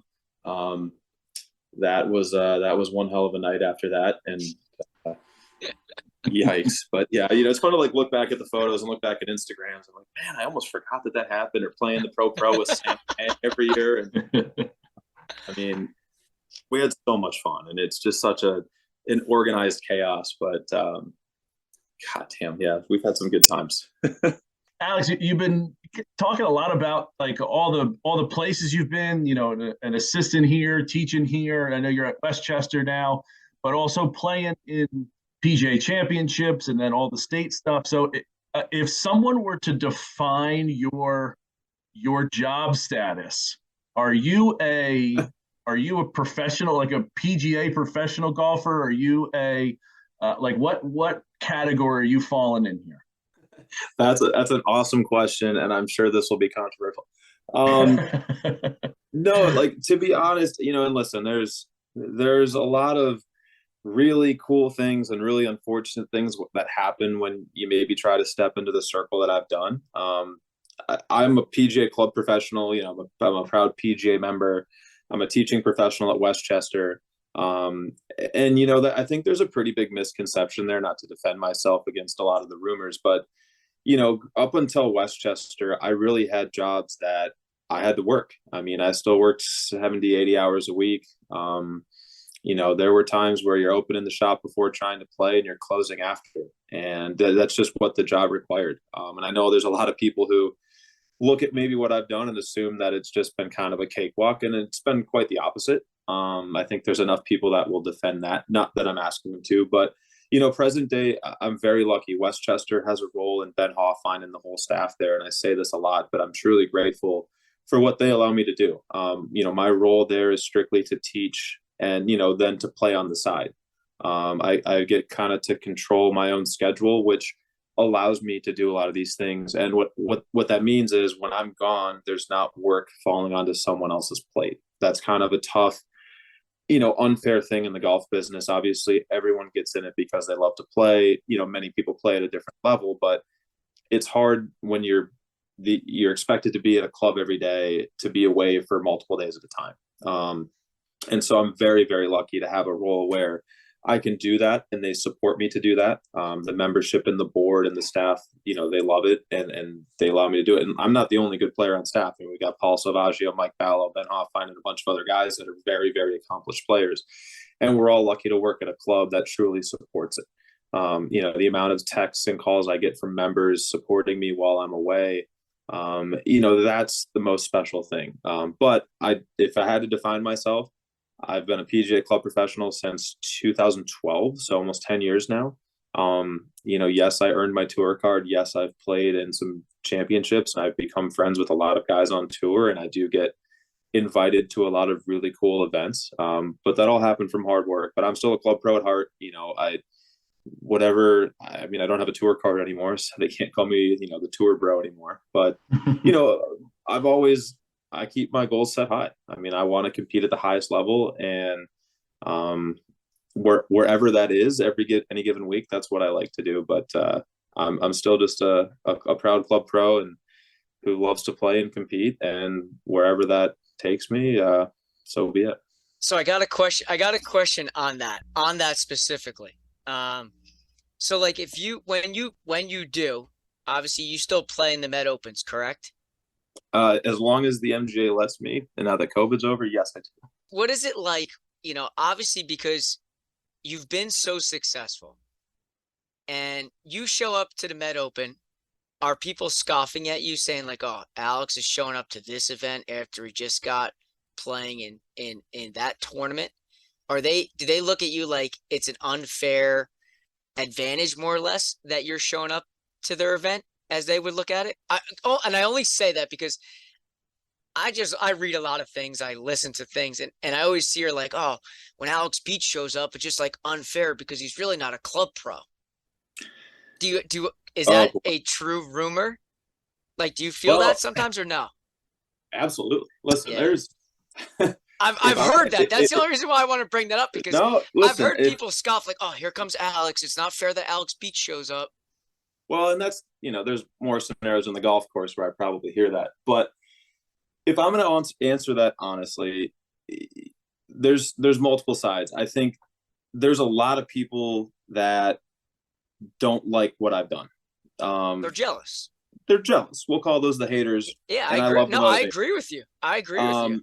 Listen, there's a reason I've stopped posting stuff on IG. I get to do a lot of cool things, but again, it's come from me adopting an attitude years ago. I'm not going to say no to opportunities. I'm going to work my ass off, and these are the benefits of that. But no, like during COVID, You don't need to weird. post those, but you could send those to us so we know what cool Yeah, stuff yeah, you do. we would That look be at 'em. awesome. We'll look blow at up- them. Blow up your DMs. It'll be We'll great. vicariously live through you. That's all right. But no, like that's been a sad reality of this journey. Like, I've always been, I try to be really nice to people. I've got a unique personality. I'm very outgoing. I love to joke around. And good play comes with that. There's not always going to be everyone that loves that. And so be it. Like, listen, I'm over it. But it doesn't make it easy. I know guys talk shit about me behind my back. I know people, wish that I played poorly, or that, if they beat me, they go home and like brag about it. And that's awesome. Like, that's fine. That's part of golf, unfortunately. Showing up to a Met Open, I think the Met Open is probably one tournament. I mean, listen, it's not unfair because I've never won the damn thing. But if you look at the names in the Met Open, like last year I played with Mike Miller, who's a good friend of mine, and he won it. The Met Open is basically a juvenile tour event. I mean, you could put that field up against a B-list Corn Ferry event, and it's about the same. Just because of who gets in that. Now, yes, guys say in a club pro world, but you know what? Like, everyone out there has the same opportunity to do what I did. Go practice, go get better, go travel. Like, I'm kind of adopting an attitude like, listen, I don't win every event, but also like not every event gets my full attention. And maybe that's wrong to say, but I look back and I've played, and there's no way to make this sound like I'm not a dick, but I've played in 5 PGA championships. I'll play in the Club Pro Championship for as long as I'm a Club Pro member. When I show up to a Monday assistance event, which I don't play a ton of anymore, a section event, like, listen, deep down, I want to win, but there's also a reality of what I've done over the last few years. It's tiring. I mean, this nonstop travel, even in the Met, over the summer, it's like a blur. This year I was lucky to go to London for the PGA Cup, and basically from the Met Open until probably 2 weeks ago, so what's that, 3 or 4 months, it's pretty much nonstop constant travel, which it's awesome. Listen, I love it. I wouldn't change it for the world. But I came back after a 12-hour day flying back from London to play our section championship, and I shot 77 in the first round because on the back 9 I could barely function. Well, I shot 9 under the next 2 days to come back and win the tournament, which is great. But like, there's a lot more things. It's really easy for people, I think, to sit back, sit at work and complain and want to hate on someone like me who's taken these chances. And, I've been lucky to succeed in most of them. But, that's also my motivation. I don't do it for them. I do it for me and my circle. And I've been lucky to have so many people join my circle and mentor me and support me and sponsor me. And that's what I love about it. But I hope they don't think it's unfair when I show up. They should see that as motivation. Again, I don't win every tournament. Golf is too hard to do that. But I do think on some level, if I'm in the mix, maybe my reputation will allow me to live in some guy's head rent free. But yeah, I agree. Yeah. I agree with that aspect of it. For sure, yeah. I figured I had to ask it because I've heard it, I've read about it, and I look at it more or less as jealousy more than anything else, because I always take it as, well, if you want it so bad, then get up and go do it yourself. Like, right. don't criticize me for it. But I wanted to ask that only because I have heard that. But well, and it's tough, and it's hard for me. I got to balance. Obviously, listen, I'm very professional about it. We kind of have to, and I think maybe that's the difference between us and some tour players. But golf's too hard to be that cocky. I mean, I can be as good as I am in any given Sunday. It's not going to go your way. The goal is the harder you work, the more it does go your way. but I don't win every tournament. Not every round goes great. But I do enjoy the competition, and it's just a reality of the job that I'm gonna kind of catch those naysayers, and there's gonna be guys that beat me and tell their friends, and that's awesome. Like deep down, it's like it's kind of fun for me, like to be in these guys' head. I'm like, why are you worried about me? But so be it. You know what I mean? Like I like watching other people win. I like to celebrate other people. That's just me. And if it's me, that's great. But yeah, I will say this: every morning I wake up, I've got, a pretty decent collection of trophies and awards and things that I look at every morning. And that's my motivation. That's my motivation to go to the gym late night. And so much of the work happens when no one else is watching. And that's where I get pissed off, where guys are like, yeah, you were given this. And like, you don't understand what I've sacrificed to accomplish whatever it is that I've accomplished. And it's really easy to sit there and say it, but also those are my motivators, like totally those are the guys when I'm out of the PGA championship and I'm sitting at lunch with a bunch of guys on tour I've become good friends with. Like, I've been lucky to see another side, and there's always going to be haters. Like, it's a part of the game. I don't love it, but I don't think any good player would sit back and say that they don't feel it too. But I just use it as motivation. It makes the wins sweeter, and you know what? I can laugh at myself if I lose. It doesn't ruin my day. Yeah, good. That's to me, that seems to be the right attitude to have. Of like, again, you've clearly grinded for your whole career and are in a situation, being at all those places, and like you said, sometimes you're going in to open the shop to then play and then close the shop. Like those are grinding it out days where you could have done something else, and maybe other people are, but now you're in a position that's awesome that allows you, the club allows you to be as active as you are. That's, again, if other people really wanted it, they would find a way. Well, exactly. And again, I'm not taking solo, it wasn't all me that helped me get there, but there's, I go back to what I said, like every job I've had helped lead to the next one. You got to be able to ask for favors, or at least ask someone like, hey, how do you think I could accomplish this? And there's ways to do it. I look at one of my really close friends, Ryan Hager, who I know you guys had on, and like, look what Ryan's accomplished. We worked together at Baltusrol in 2016, and now he's, got this unbelievable teaching following. And that's because he wanted it. He went out and he grinded, and he put his effort into growing his social media following, his, job at Plainfield with Sean Gold and Scotty Harris. And like, he got it, and he gets people, hating on that. Like, people just hate success. It doesn't matter if it's on the playing side or the teaching side. It's just, but it's out there. If you want to accomplish it, I think they can go do it. And I wish more people would, rather than sit back and just complain. Yeah, and I think that's where the most frustrating thing is, even to someone like Ryan, is like that people can't be appreciative or look at and say, like, listen, this guy put his head down, he went through the ringer, he's grinding, he's been successful. Let's be appreciative of that, and let's compliment him on that, rather than trying to pull him down to my level, because I agree. I think the world we live in right now just can be like that in general. But let's flip it to a different gear, because obviously Mike Beck is one of your close buddies, and I know Mike well.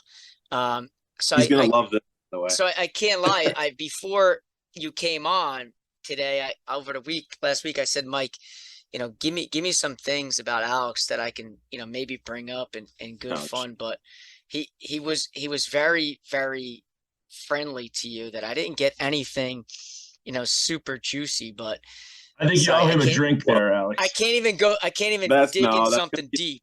So that's because he knows this is a two-way street. Yeah, you might need to thank him for not giving me anything good. But he did say, obviously, when you bring up Jupiter and you being down there, like, he did say that the square grouper's your jam. Well, I think it's one of the greatest pieces of property in the country. What's your favorite restaurant down there? Oh man, you know what? I always say Culinary Cafe and Utiki. Okay. And I will say this, like, Jupiter has become home to me. Like, this is my 9th year down there. I've moved around a lot up north, and Jupiter is such a golf centric place. You go out to dinner, you go grab a drink, you're running into people who love golf. And And I think that's so cool. Like, it's such a great place. Obviously in the winter, it's beautiful. Even in the summer. But no, Mike actually just became a homeowner down there, so we're gonna have to stare at him every now and again. Yeah, But he told me that he did give me the good news about that, about finding a spot down there. And I asked because my mom and dad are full-time Jupiter residents. They live down there, and you're talking about, in my eyes, when you're talking about golf courses down there, that it is legitimately second to none. And in my eyes, like the restaurants, like you run into so many people down there that uh, even the public golf courses in that area specifically are just beautiful itself. So, I always like to, when I hear that, Jupiter pop up on people's radar, I always like to bring that up because, I don't know how you can get sick of a place like that. no, you can't. And again, like part of my journey, I attribute to going to Jupiter, playing with better players, and you like go play the minor league tour. Some of these club pros, like they want to complain about it. Like, go sign up for those events because you're going to play with guys that you've never heard of that are going to beat you so bad that you're going to have to like motivate yourself to get better. You've got to shoot 62, 63, 64. But, playing in events like that, it's something I started doing years ago. Like, there's always a difference between a PGA Tour or a minor league event and a club pro event. I'm not saying the talent is different. The mindset is different. When you go and play against guys who have made golf their full-time job and they have no excuse but to practice and play and practice and play.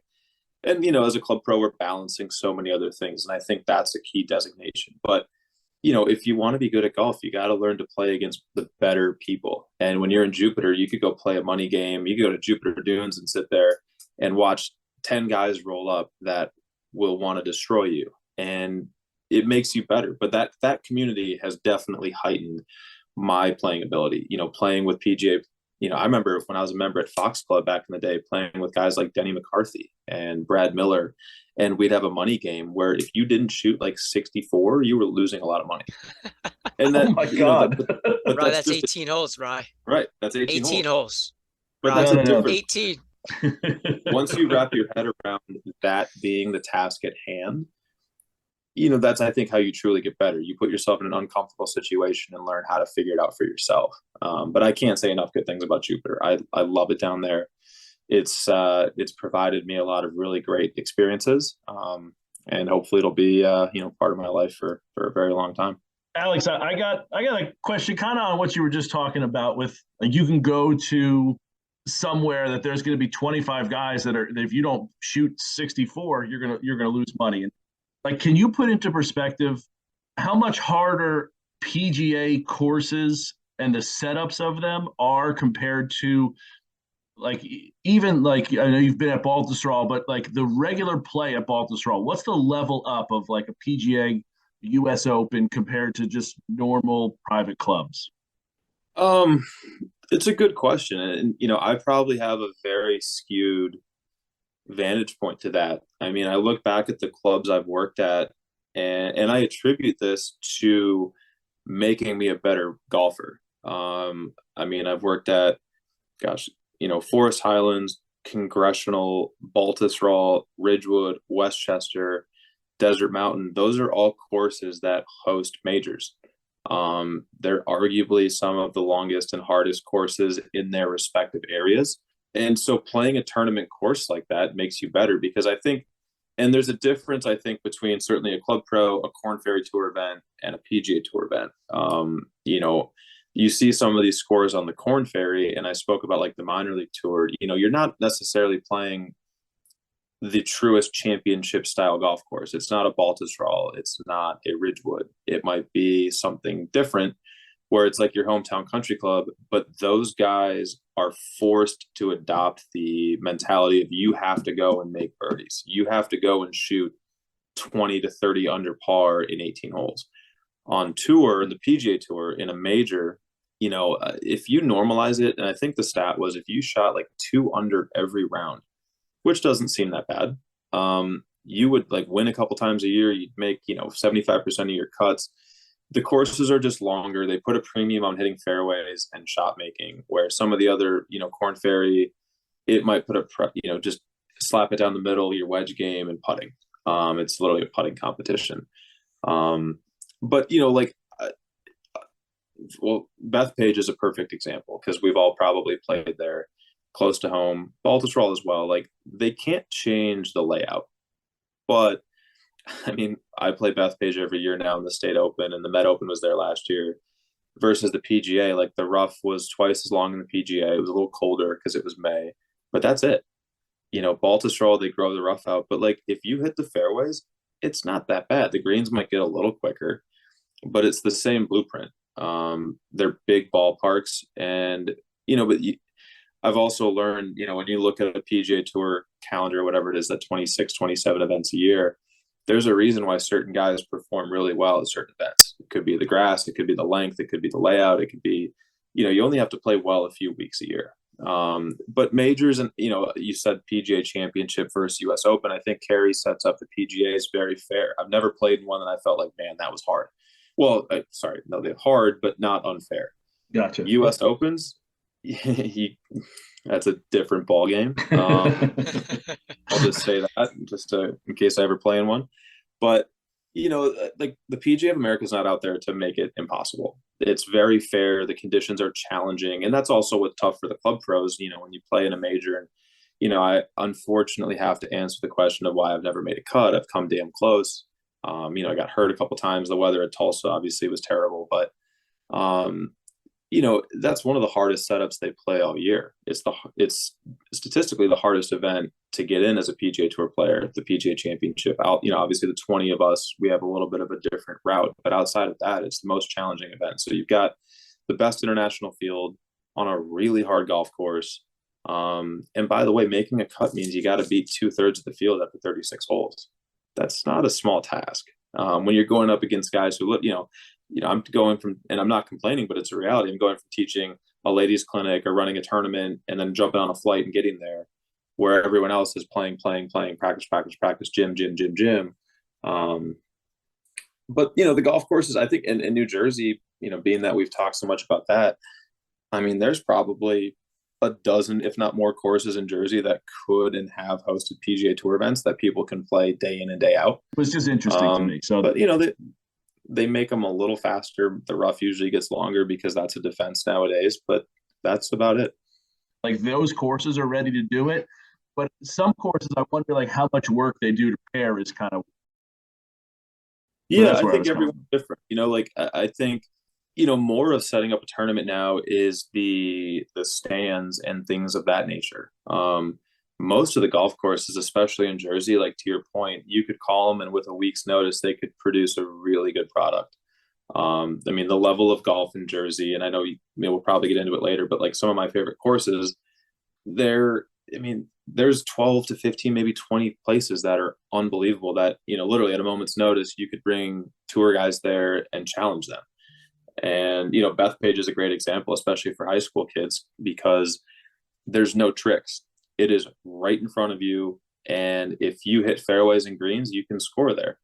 But if you miss a fairway, that rough is so thick and you've got to carry it from the tee to the fairway and the fairway to the green, it'll expose any weakness in your game. And you can shoot a score that might be a little outside of your normal range. But you look back and you're like, well, that's because I hit, 6 fairways or I missed a bunch of greens. Then, giddy up, you're going to have to score. But that's awesome. Yeah. Bethpage is one of my favorite courses. It's just pure golf. So to piggyback that a little bit, like if you could give our audience, obviously, you've been fortunate to play a lot of great golf courses in the state of New Jersey. And I'm not sure if you've been able to dabble at all with the public scene as much as maybe some of the private courses. But if you were to, if someone were to get invited to maybe a private spot that, they had something going on, but they should drop everything because they got that invite, is there a place or one or two that stand out more so than any others? So, yeah, I mean, I haven't played a ton of the public courses, Which is fair.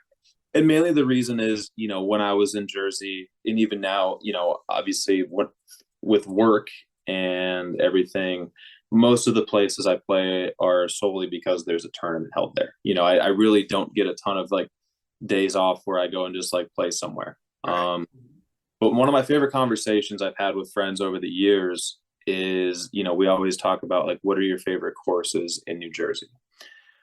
And for me, it's a funny list because, and I got to be very careful of how I say this, but like, okay, let's take off the ones that for most people are unattainable. Like obviously Pine Valley is incredible. Baltusrol is incredible.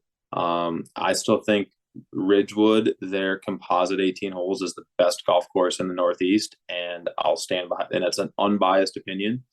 If they could rate a composite course, I would love to see where that would fall, but it is unbelievable.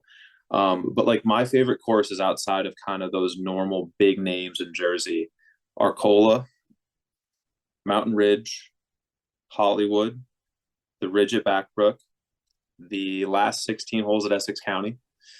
Hold on. What about the first two? I think two is fine. I mean, listen, again, it comes to the conversation of like, I think Essex County has the best back nine in the state. 1 and 2, I understand they're just kind of locked. Like relative to the rest of the course, they're a little weak. I've never been, so I just it's all yeah. It's like, but to your point, like I think these are places that are a little more playable for most people. They're not impossible to get on. Mm-hmm. But even like, again, like you start splitting hairs. Spring Lake is so much fun. Manasquan is fun. Matitaconk, I think, is super difficult. Echo Lake, like, the renovations they've done have been unbelievable. Hackensack, there's really not any bad golf in Jersey. But I've always said my favorites are kind of those ones I listed. I mean, Arcola, Mountain Ridge, Hollywood, the Ridge at Backbrook, are ones that probably don't get thrown into the first conversation when you're talking about New Jersey golf. But I tell you what, man, you catch those on the right day, they are as fun and gorgeous and well manicured as anything out there. And again, not to the Ridgewoods and the Baltusrols and the Pine Valley, like, they're obviously in a league of their own. They're incredible. But some of the ones that maybe, and as I travel a lot, and everyone knows those courses because they host majors, but maybe they haven't heard of some of these. And, to bring it to the Met section, a lot of the best courses over there are not the biggest names. They may not have the history and the reputation, but I mean, there's so much good golf in that, New Jersey, New York area. And it's fun to be able to travel around and see a lot of it. Yeah, I like that you did that for not just us, but for our audience, and going with like an Arcola or those other ones. So, Alex, you obviously play a ton of golf. There's got to be some kind of quirk that you have that all golfers have, because it is like, I think golfers are quirky by nature. Having like a superstition or something that you do or have when you're getting ready to play. Could you share what yours is? Because we all do it. Oh boy. I'd actually love to hear other people what they think it is. I mean, I don't claim to be superstitious. I might be a little bit stitious. Thanks, Michael Scott. Yeah, right. So, I mean, I guess, I don't know, man. Like, I don't think I have anything that's too crazy. I mean, there's simple things like, when I'm on the course, I like to eat well. So much of the golf I play outside of tournament is social. So, you're enjoying yourself. I like to joke around regardless of what the tournament is. I'm fairly notorious for not having a super long warm-up session.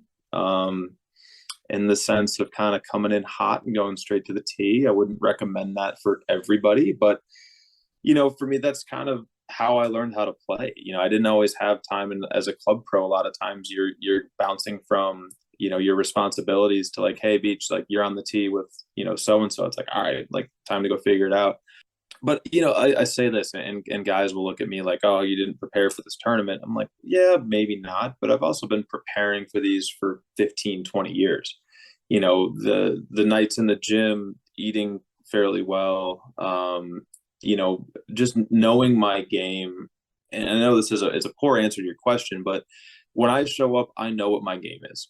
And that took me a long time to feel confident with. I think when you start playing at a higher level, you look around at guys that have maybe a different routine than what you have, or they're doing certain things in the gym, or they've got a trainer or a physio or a mental coach or something. You're like, well, I don't have one of those. Maybe I should get one of those. And you get sucked into this vortex of trying to keep up with everyone else.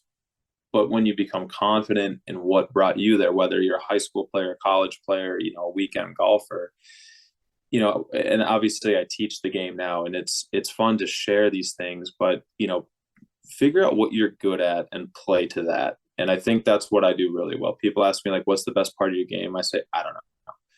I can find a way to make par, make birdie. I can get up and down from just about anybody or anywhere, excuse me. I don't have a lot of quirks, I don't think. I mean, I really try to have fun out there. I joke around a lot. I think everyone would agree with that, from the caddies and players I've been lucky to spend time with. But I don't take it too seriously. And I did for a while. And those are probably my least favorite years playing golf. And, nowadays I show up with the same mentality. I have a lot of confidence. I hope it's not perceived as being cocky, even though some people would disagree with that.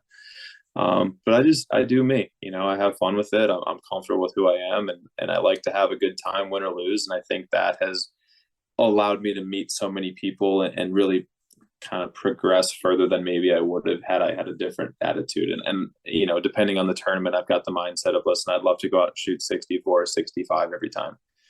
But if I don't, I'd like them to remember me for being me, and having a great time, whether I shoot 65 or 75. And that's maybe the advice I'd give to somebody else. Just, normalize it. There's always going to be someone better than you. There are always going to be people who are going to judge how you play, but don't let a score define that.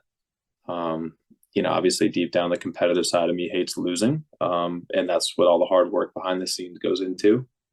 But maybe those are my quirks. I have a good time. I show up when I do. I know what works for me. And, at the end of the day, you add them up and see where you fell. But, yeah, I know that I don't put all my change in my left pocket or, tie my shoes differently or anything like that. Okay. It's been funny because we've heard so many weird things, but it's nice to hear someone be like me and be a little normal. Yeah. I mean, listen, we're far from normal, man. Yeah, listen, how many times I've heard people say, oh, I put 2 tees in my pocket. I've tried the 2 tee thing, then go out, shoot 44 9 holes and say, I'm never doing that thing again. So yeah, try 2 beers instead. But listen, Alex, I appreciate you coming on, dude. I really do. And, I hope you had some fun while you come on here, and best of luck in Jupiter. And if you're ever in the area, don't be afraid to hit us up. We'd love to get together. No, I appreciate it, guys. It's been fun. And yeah, I'm up there all summer, so I would love to get together and we'll go tee it up and you can see this mess firsthand. Yeah, Alex, I'm going to echo too. Thank you so much. Clearly we could talk for hours and hours with you. This has been such an easy chat. It's been awesome. It's been a pleasure meeting you and virtually, and best of luck, and look forward to teeing it up with you sometime. Yeah, guys, would love to. Happy to anytime, and appreciate everything that you said, and can't wait to be back in New Jersey with you and my friends back there.